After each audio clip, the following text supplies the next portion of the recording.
الحمد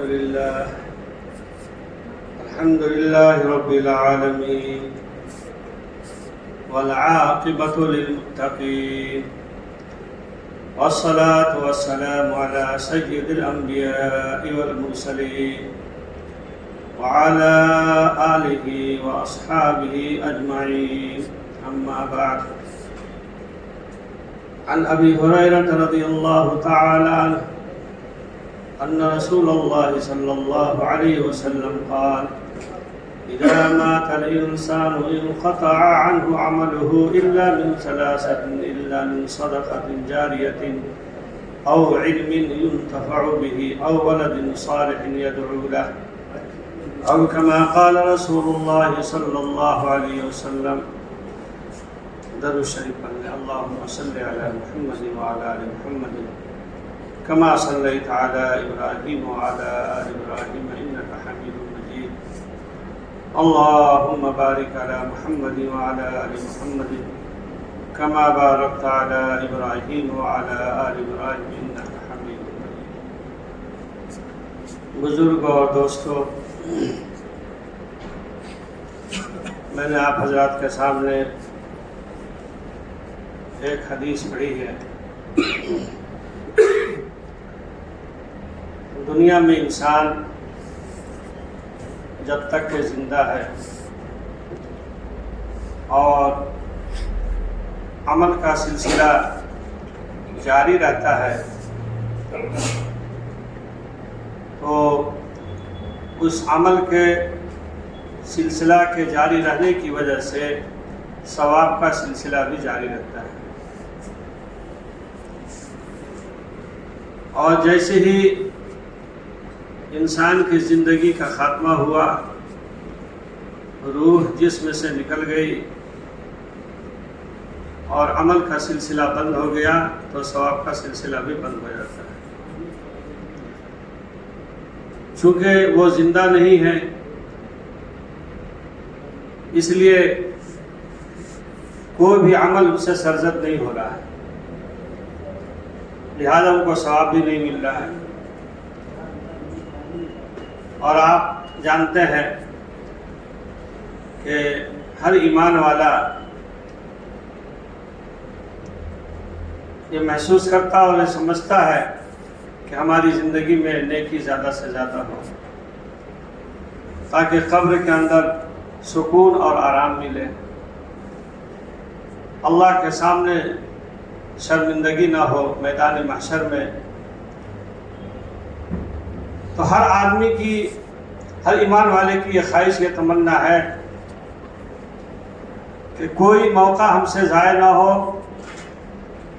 اور زیادہ سے زیادہ ہماری زندگی میں، ہمارے زندگی کے حصے میں زیادہ سے زیادہ ثواب جمع ہو جائے. لیکن اب چونکہ زندگی کا خاتمہ ہو چکا ہے، عمل کا سلسلہ بند ہو چکا ہے، لہذا ثواب کا سلسلہ بھی بند ہو گیا. لیکن اس حدیث کے اندر فرمایا گیا کہ 3 چیزیں ایسی ہیں کہ انسان دنیا کے اندر نہیں ہے، دنیا سے جا چکا ہے، اپنے پروردگار عالم سے جا ملا، دنیا میں موجود نہیں ہے، لیکن کچھ نیکیاں انہوں نے ایسی کی ہیں کہ دنیا میں نہ ہونے کے باوجود بھی ان کی روح کو سکون اور آرام مل رہا ہے. وہ کون سی ایسی چیزیں ہیں کہ انسان نے اپنی زندگی کے اندر کر لیا اور وہ دنیا سے رخصت ہو گئے اور دنیا میں نہ ہونے کے باوجود بھی ثواب کا سلسلہ جاری ہے. فرمایا کہ الا من صدقۃ الا من جاریۃ الا من ثلاثۃ الا من صدقۃ جاریۃ، کہ 3 چیزیں ہیں جو صدقہ جاریہ کہلاتا ہے. صدقہ جاریہ کا مطلب یہ ہے کہ آپ نے کچھ ایسا کام کر دیا کہ اس کے ثواب کا سلسلہ جاری رہتا ہے، کبھی ختم نہیں ہوتا ہے. تو مناسب یہ معلوم ہوتا ہے کہ اللہ تعالیٰ نے جو تھوڑی سی زندگی دیا ہے بہت ہی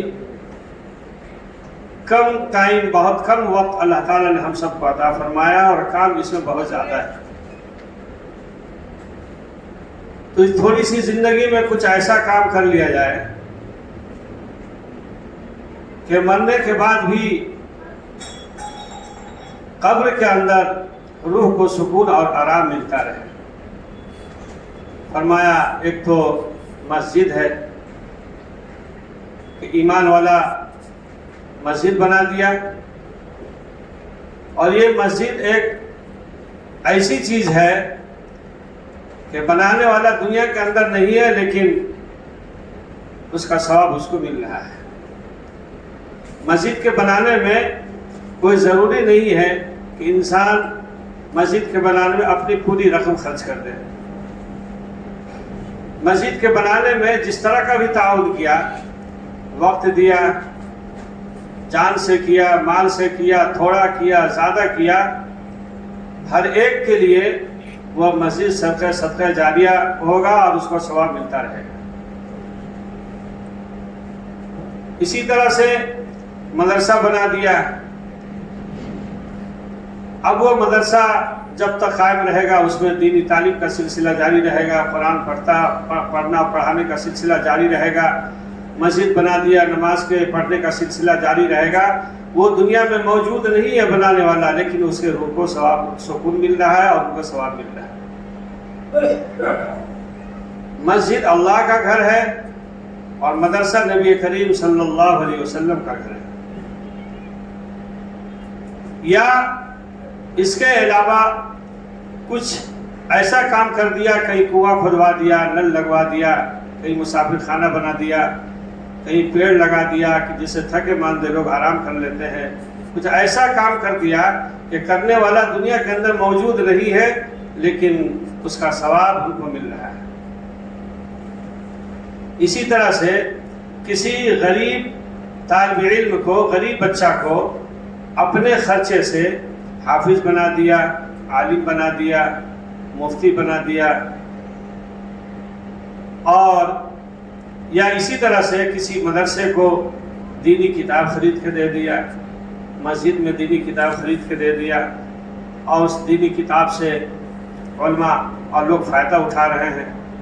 حالانکہ وہ دینے والا جس نے مسجد کے اندر، مدرسے کے اندر کتاب خرید کر کے دیا ہے، یا اس طالب علم کو جس کو اپنے خرچے سے انہوں نے پڑھا دیا، عالم بنا دیا، وہ کام کرنے والا دنیا میں موجود نہیں ہے، لیکن اس کا نفع اس کو مل رہا ہے.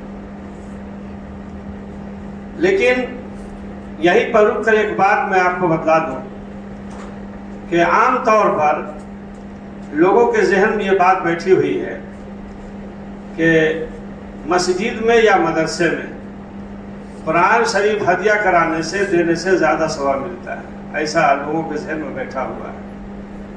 وہ یہ سمجھتے ہیں کہ یہ اللہ کی کتاب ہے، زیادہ سے زیادہ لوگ پڑھیں گے تو یہ ہم کو ثواب ملے گا، یا ہمارے ماں باپ جو دنیا سے چلے گئے ان کو ثواب ملے گا. لیکن یہاں پہ سمجھنے کی بات ہے، سمجھنے کی ضرورت ہے کہ صرف قرآن شریف مسجد میں یا مدرسے میں دے دینے سے ثواب نہیں ملتا ہے. اس لیے کہ قرآن شریف آپ نے دے دیا، اب پہلے سے بہت سارا قرآن شریف رکھا ہوا ہے مسجد میں. مدرسے میں آپ نے بہت سارا قرآن شریف دے دیا، پہلے سے بھی بہت رکھا ہوا ہے.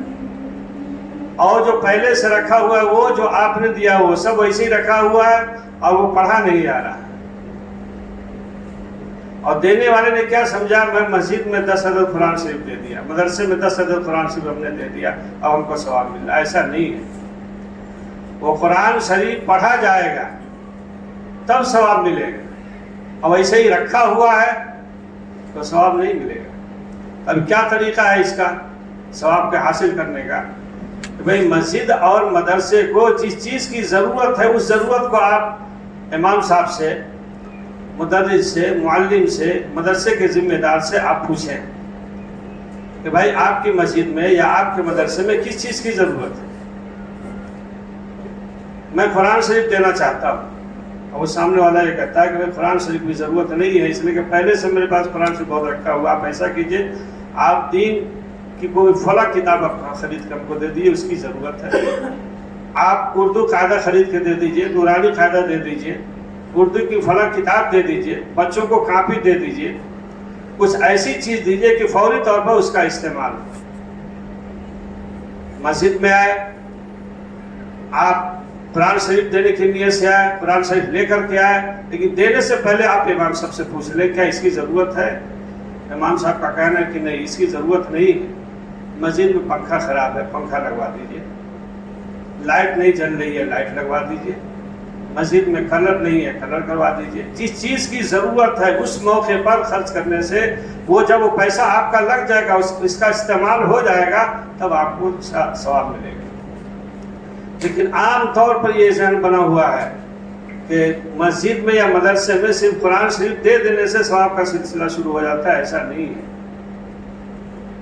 موقع کو سمجھنا، اس نزاکت کو سمجھنا بہت ضروری ہے کہ مسجد اور مدرسے میں کس چیز کی ضرورت ہے وہاں کی ذمہ داروں سے معلوم کر لیا جائے، اور جس چیز کی ضرورت ہے وہی چیز دینے میں ثواب ہے۔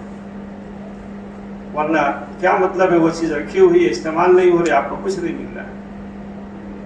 تو یہ میں نے جو کہا کہ بھائی مدرسے کے اندر یا مسجد کے اندر کوئی دینی کتاب خرید کا آپ نے دے دیا اور اس کے پڑھنے کا سلسلہ جاری ہے تو آپ کو ثواب ملے گا۔ اس میں یہ بات مجھ کو یاد آ گئی کہ اکثر لوگوں کی بات ذہن میں بات بیٹھی ہوئی ہے کہ بھائی قرآن شریف مسجد میں لے کر رکھ دو، دے دو۔ آپ پہلے پوچھ تو لیں کہ بھائی اس کی ضرورت ہے یا نہیں۔ تو دینی کتابیں مدرسوں میں دینا، مسجد میں دینا، غریب طالب علم کو اپنے خرچے سے پڑھا دینا، یہ سب صدقہ جاریہ ہے۔ دوسرے نمبر پر فرمایا حدیث پاک کے اندر او علم ينتفع به او ولد صالح يدعو له، کہ ایسا علم کہ جس سے لوگوں کو نفع پہنچے، جس سے لوگوں کو فائدہ پہنچے۔ ایک آدمی ہے علم حاصل کیا اور اس نے دوسرے کو سکھایا اور تیسرے کو سکھایا، اس طرح سے یہ سلسلہ دراز ہوتا چلا گیا۔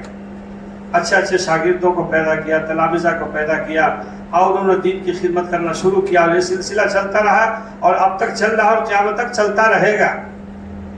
جیسے حضرت امام اعظم ابو حنیفہ رحمۃ اللہ علیہ، امام احمد ابن حنبل رحمۃ اللہ علیہ، امام شافعی، امام مالک نے ایک سلسلہ شروع کیا، وہ سلسلہ آج تک چل رہا ہے اور قیامت تک یہ چلتا رہے گا، اور یہ تمام کا تمام ثواب ان کو پہنچتا رہے گا۔ تو کچھ ایسی چیزیں دنیا کے اندر انسان کر کے چلا جائے، وہ دنیا میں موجود نہیں ہے لیکن ان کے روح کو سکون اور آرام مل رہا ہے۔ اسی طرح سے کوئی ایسی کتابیں لکھ دی کہ جس کے پڑھنے سے امت کو نفع اور فائدہ ہو رہا ہے، کوئی دینی کتابیں لکھ دی گئی، جیسے آپ نے دیکھ حضرت امام بخاری رحمۃ اللہ علیہ، حضرت امام ترمذی، امام داؤد، امام مسلم، ان لوگوں نے ایسی کتابیں لکھی کہ دنیا اس سے فائدہ اٹھا رہی ہے، مدارس میں کتابیں پڑھائی جاتی ہیں، اور قیامت تک یہ سلسلہ جاری رہے گا اور اس کا ثواب ان کو ملتا رہے گا۔ تو کچھ ایسا کام، کچھ ایسی چیزیں جو انسان اپنی زندگی کے اندر کر لیتا ہے، دنیا میں موجود نہیں ہے لیکن اس کا ثواب ان کو ملتا رہتا ہے، نفع ملتا رہتا ہے۔ اسی طرح فرمایا کہ او ولد صالح يدعو له، کہ نیک اور صالح اولاد چھوڑ کر مرنے والا دنیا سے مر کر چلا گیا۔ اب سوال یہ پیدا ہوتا ہے کہ نیک اور صالح اولاد کیسے بنے گی؟ آج حالات آپ دیکھ رہے ہیں، بچوں کا ماحول دیکھ رہے ہیں، بچے بات نہیں سنتے ماں باپ کی، ماں باپ بچوں کو لے کر پریشان ہیں۔ تو اس کو نیک بنانے کا کیا راستہ ہے؟ کیسے نیک بنے گا؟ وہ نیک اس طرح سے بنے گا کہ آپ اس کو ذی ہوش ہو گیا اور وہ پڑھنے لکھنے کے قابل ہو گیا، کچھ سمجھ بوجھ اس کے اندر پیدا ہو گیا، تو آپ اس کو مدرسے میں بھیجیے، قرآن پاک کی تعلیم کے لیے، دین کی تعلیم کے لیے مدرسے میں بھیجیے۔ آپ اس کو مسجد سے جوڑیے، مدرسے سے جوڑیے، پہلے اس کو دینی تعلیم دلائیے، اچھے لوگوں اور نیک لوگوں کی صحبت میں اس کو بھیجیے، اس کو رکھنے کی کوشش کیجیے۔ جب یہ ماحول پیدا ہوگا کہ علماء، صلحاء اور مساجد، مدارس کہ ماحول میں وہ جب بچہ آنا جانا شروع کرے گا اور وہ تعلیم حاصل کرے گا تو انشاءاللہ وہ بچہ دھیرے دھیرے دھیرے دھیرے وہ دیندار بن جائے گا اور نیک صالح بن جائے گا. اور اس سے فائدہ کیا ہوگا کہ جب اولاد نیک بن جائے گی، صالح بن جائے گی، اس سے کیا فائدہ ہوگا؟ ایک تو اس اولاد کو خود اس کا نفع ملے گا، اس کی نیکی کا خود اس کو نفع ملے گا. اور ماں باپ کے لیے فائدہ مند یہ ہوگا کہ وہ دنیا سے ماں باپ چلے گئے، لیکن وہ نیک صالح اولاد جس ماں باپ نے اس کو نیک بنایا ہے وہ اس کے لیے وہ دعا کرتی رہتی ہے، قرآن پڑھ کے صدقہ خیرات کر کے اپنے ماں باپ کو آرام پہنچاتا ہے اور اس کے بعد جو ان کو ثواب پہنچاتا ہے. اب سوال یہ پیدا ہوتا ہے کہ آج حالات آپ دیکھ رہے ہیں کہ والد کا انتقال ہوا اور صاحب ان کو قبرستان تک پہنچا دیا گیا، کفن دفن کا معاملہ ہو گیا اور بچے آئے گھر تک، قرآن پڑھوا دیا، غریبوں کو کھانا کھلا دیا، مدرسے کے بچوں کو کھانا کھلا دیا. اب وہ رسم پوری ہو گئی. اب دھیرے دھیرے دھیرے دھیرے دھیرے سب لوگ ان کو بھول جاتے ہیں، کسی کو کچھ یاد نہیں رہتا کہ جس والد نے محنت اور مشقت کے بعد یہ پراپرٹی بنایا، مال و دولت بنایا، روپیہ پیسہ جمع کیا اور ہمارے لیے بہت کچھ انہوں نے کر کے دیا اور دنیا سے وہ چلے گئے، ان کے لیے کچھ کیا جائے.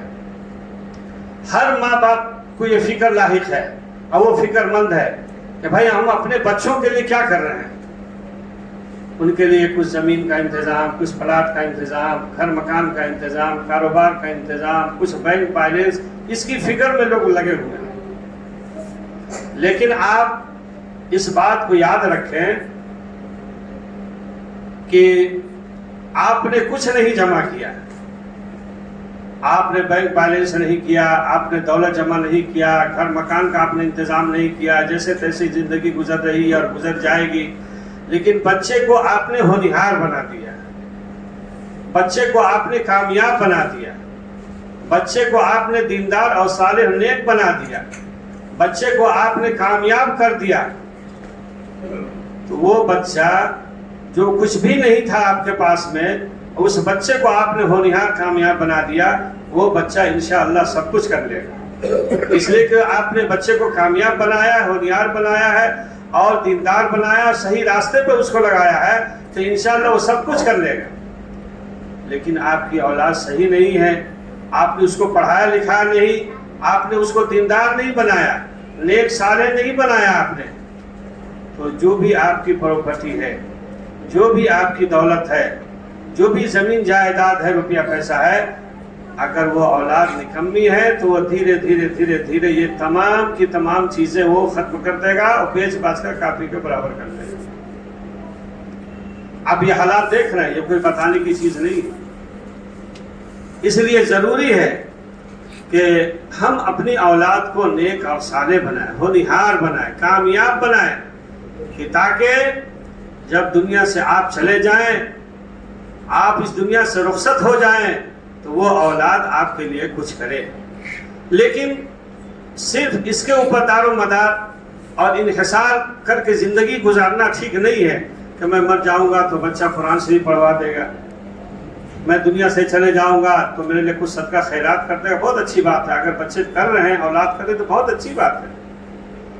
لیکن آپ کو جب تک اللہ تعالیٰ نے دنیا میں زندہ رکھا ہے، آپ کو زندگی عطا فرمایا ہے، جب تک دنیا کے اندر آپ جی رہے ہیں، زندہ ہیں، اس وقت تک آپ کو اپنے ہاتھ سے کچھ نہ کچھ ایسا کام کر دینا ہے کہ آپ دنیا سے چلے گئے، دنیا میں موجود نہیں ہے، لیکن اس کا نفع آپ کو قبر میں حاصل ہو رہا ہے. مسئلہ یہ ہے کہ دنیا کی بات ہم کو جلدی سمجھ میں آتی ہے، چونکہ دنیا کا نفع ہمارے سامنے ہے. دنیا کی بات جلدی سمجھ میں آتی ہے، دنیا کا نفع ہمارے سامنے ہے. آخرت کی بات سمجھ میں نہیں آتی، اس لیے کہ آخرت کا نفع پوشیدہ چھپا ہوا. اس کا نفع جب آپ کی آنکھیں بند ہو جائیں گی اور آپ کو قبر میں سلا دیا جائے گا، تب معلوم پڑے گا کہ اس نیکی کی کیا قیمت ہے. دنیا کے اندر انسان زندہ ہے، تو مال کا نفع اس کو سمجھ میں آتا ہے، مال کی بات جلدی اس کو سمجھ میں آتی ہے۔ آخرت ہم سے پوشیدہ ہے، اس کا نفع ہم سے پوشیدہ ہے، اس کے بارے میں بتلایا سمجھایا جاتا ہے، تو لوگوں کو یہ بات سمجھ میں نہیں آتی، اس لیے کہ اس کا نفع ہمارے سامنے نہیں۔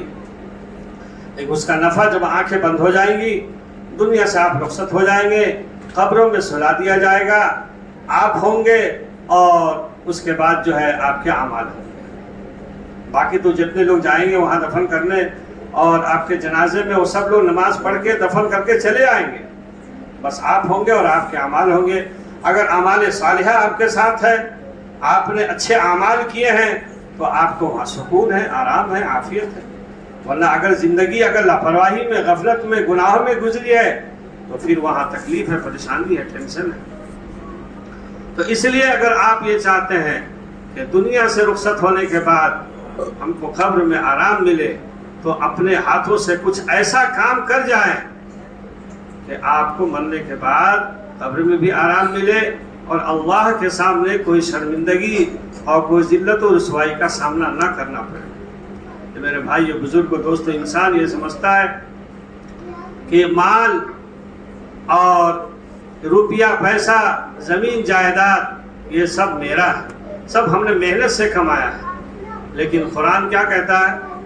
ان اللہ اشتری من المؤمنین انفسهم واموالهم بان لهم الجنہ، کہ ہم نے اللہ تعالیٰ کا ارشاد فرماتے ہیں کہ ہم نے ایمان والے کی جان کو اور اس کی مال کو ہم نے جنت کے بدلے خرید لیا ہے۔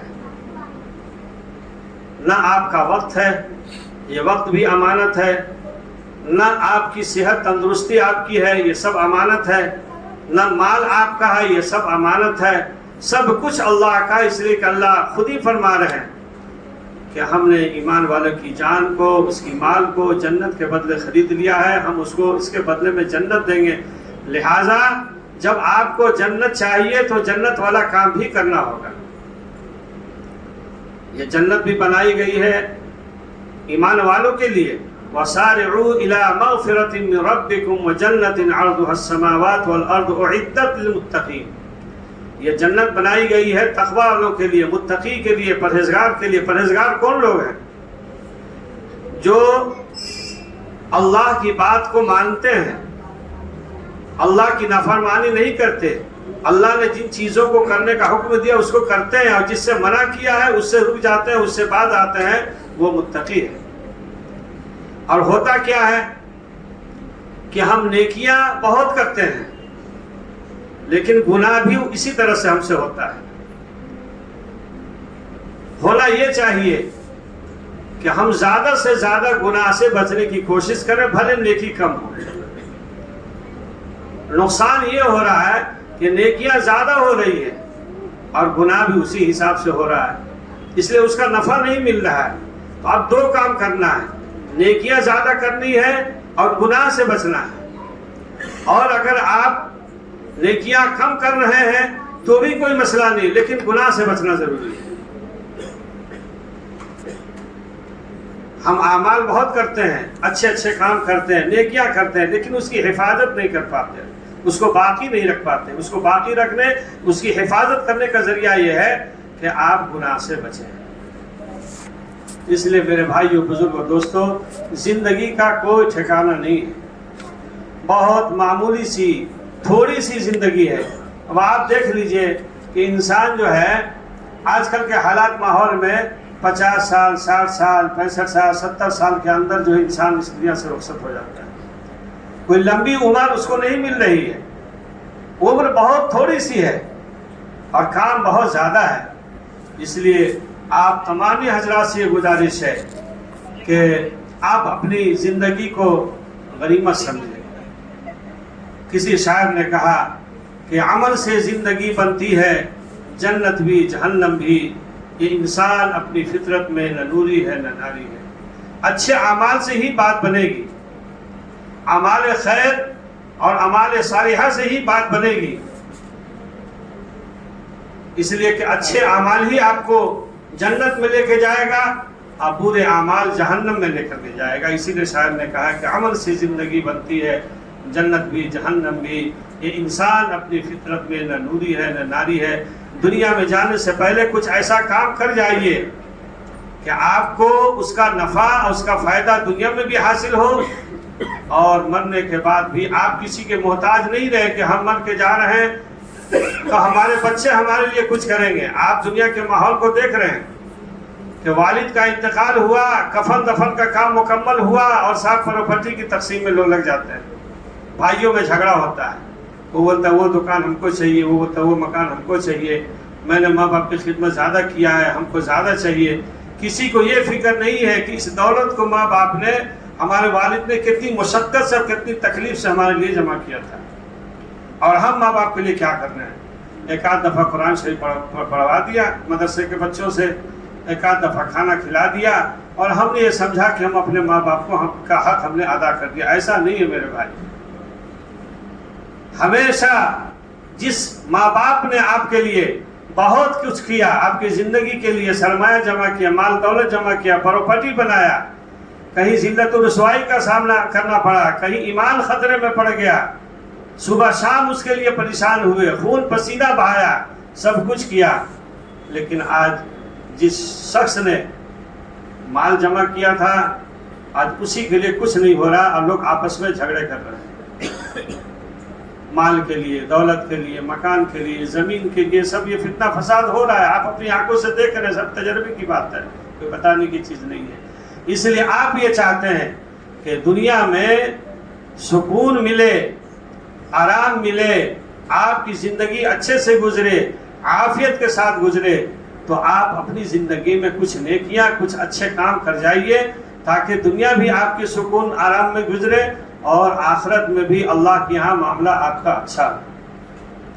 ما عندکم ینفد ما عند اللہ باق، جو مال آپ کے پاس ہے وہ ایک نہ ایک دن ختم ہو جائے گا، اور آپ کا مال کون سا ہے؟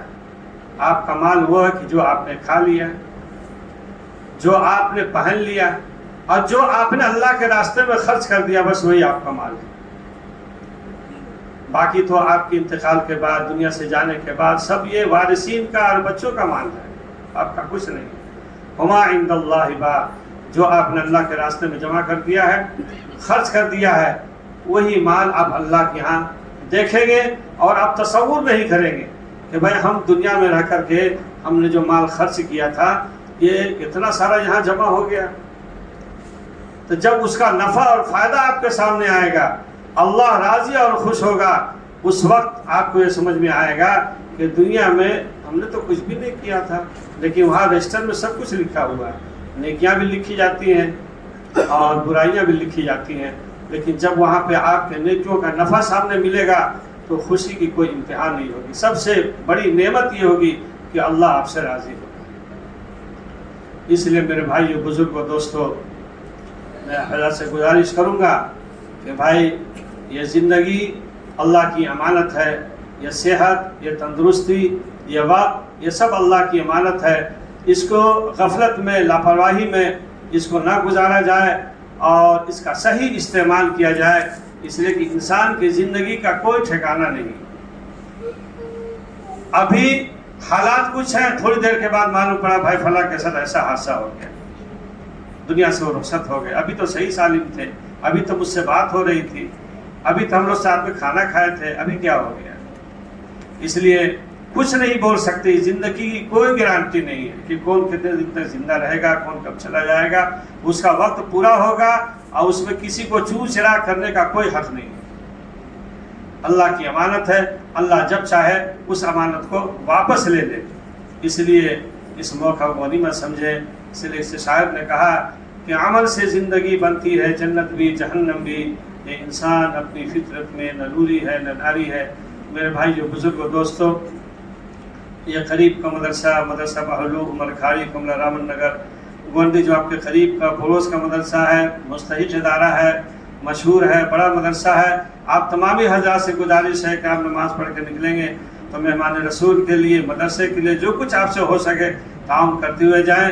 آپ دنیا میں جتنا خرچ کریں گے انشاءاللہ دنیا کے اندر بھی آپ نفع میں رہیں گے، اور آخرت میں بھی نفع میں رہیں گے. اور جو جتنا خرچ کرے گا اس کے کاروبار میں، اس کی زندگی میں اللہ خوب خیر و برکت دیں گے، مال کے اندر بڑھوتری ہوگی. آپ نے کبھی نہیں سنا ہوگا کہ جو نیک اور اچھے کاموں میں خرچ کرتے ہیں وہ کبھی پریشانی اور دقت میں آ گئے ہوں گے. البتہ وہ لوگ آ جاتے ہیں جو خرچ نہیں کرتے، لیکن جو لوگ خرچ کرتے ہیں جتنا وہ خرچ کرتا ہے اللہ اتنی ہی زیادہ اس کو اس کی زندگی میں اس کے کاروبار میں برکت دیتے ہیں، مال کے اندر بڑھوتری ہوتی ہے. اللہ اس کی زندگی کی، اس کے مال کی، اس کے جان کی، ان کے اولاد کی اللہ حفاظت فرماتے ہیں اور ہر طرف سے خیر و برکت کا نزول ہوتا ہے. اس لیے نماز کے بعد جب آپ حضرات نکلیں گے تو جو کچھ بھی اللہ نے آپ کو نوازا ہے آپ اپنی حیثیت سے دیں گے، اللہ اپنی شان کے مطابق آپ کو بدلہ عطا فرمائے گا. اللہ ہم سب کو عمل کی توفیق عطا فرمائے. وآخر دعوانا ان الحمد للہ رب العالمین.